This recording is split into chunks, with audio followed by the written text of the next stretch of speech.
अनन्य दिव्यता और समृद्ध इतिहास मुख साक्षी माँ समलेश्वरी मंदिर।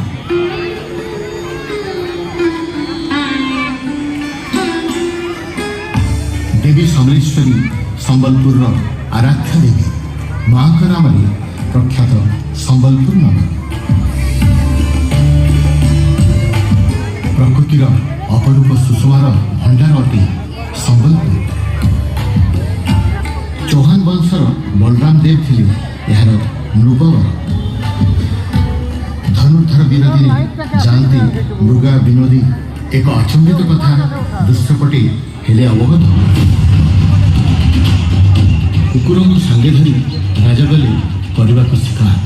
मात्र महानदी कूले घटिला एक बड़ चमत्कार।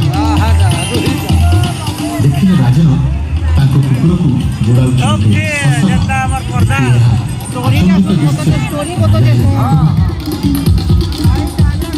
महानदी बाबत सिमरी जे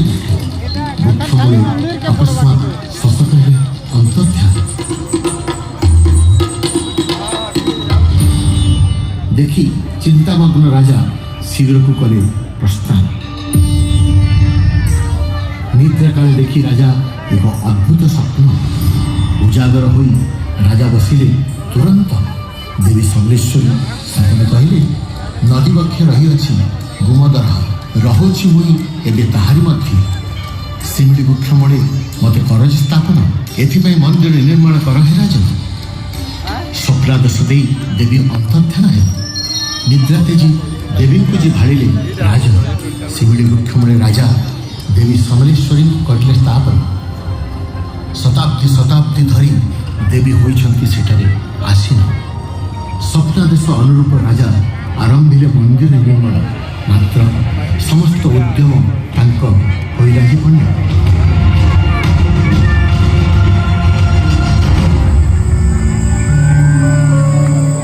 देवी समलेश्वरी परम भक्त बलराम पाणिग्राही और तांको पत्नी आसिले आगे संपन्न करने को मंदिर निर्माण।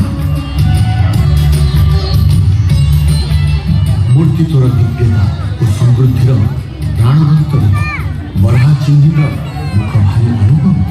भित्तिस्थले माँ भव्य प्रतीक स्मरण मात्र रोग दोष वही खंडित।